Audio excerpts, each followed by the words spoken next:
everyone, you're watching Crypto TV, India's first 24/7 streaming crypto channel. I'm Vinita Chatterjee, leading you into the world of digital currencies, and here are the headlines.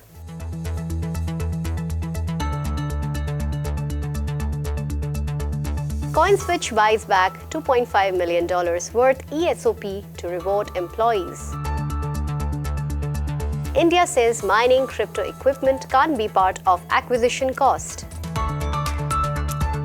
Cryptocurrencies trade mixed, Bitcoin below $41,500. Malaysian ministry proposes to adopt Bitcoin as a legal tender. Goldman Sachs completes first over-the-counter crypto options trade. Nearly $6 billion in ethers burned as Ethereum 2.0 edges closer. PVR Cinemas launches RRR NFT collection. FTX expands into Australia after Europe and UAE.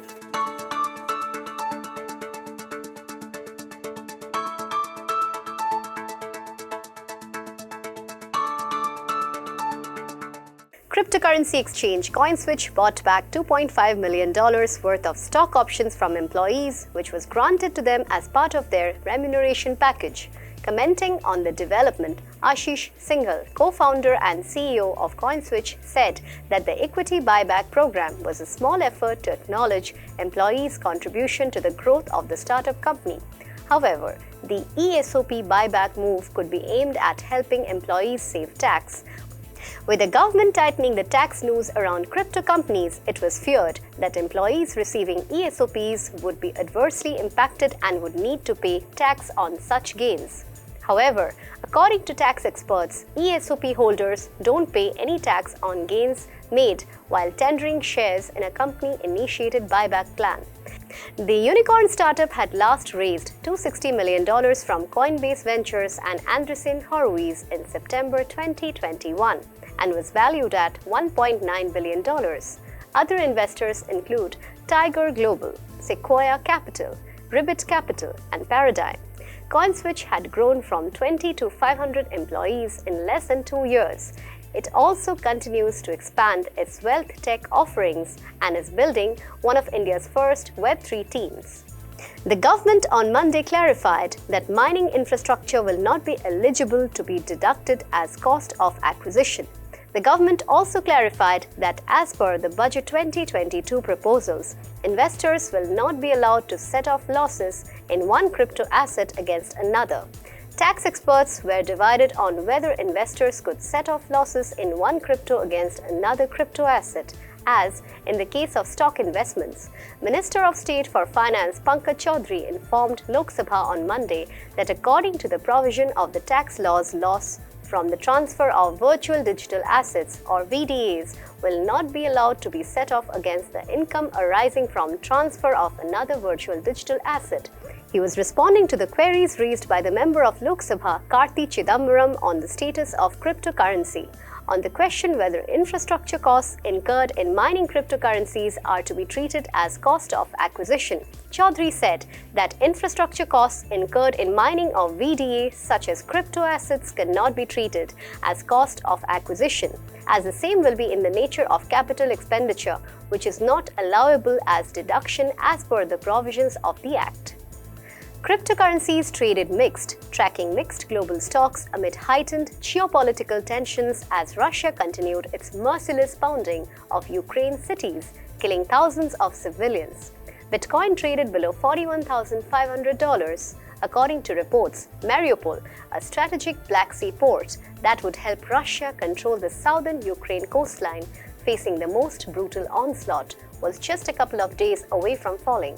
Investors remained concerned over the Federal Reserve's ability to soft-land the US economy amid spiraling inflation on the back of the higher energy prices, though the gap between the short-term and long-term bonds widened, imparting a semblance of stability and confidence among bond investors. Bitcoin, the biggest cryptocurrency, was recently trading around $41,200, down nearly 1% over the past 24 hours. Ether, the second largest crypto by market cap, was trading near $2,900, up 0.5% over the same period. Malaysia's Communication Ministry has reportedly urged the government to embrace cryptocurrencies such as Bitcoin as an official payment method inside the country's borders. Datuk Zahidi Zainul Abidin, the Malaysian Deputy Minister of Communication and Multimedia, has described Bitcoin as the future of finance and said the move would help Malaysian youths to be more involved in crypto-related activities such as trading of digital currency and NFTs. The Malaysian Central Bank hasn't announced any formal position on adopting Bitcoin as legal tender. In January, the central bank announced that it is assessing whether to introduce a central bank digital currency or CBDC. Bank Negara Malaysia didn't immediately respond to requests for comments on Zahidi's remarks. Goldman Sachs Group completed its first over-the-counter crypto options trade, a step in its expansion of digital asset offerings to Wall Street investors. The bank traded a non-deliverable Bitcoin option, a derivative tied to Bitcoin's price that pays out in cash, in a transaction facilitated by Galaxy Digital Holdings Limited, a crypto financial services firm.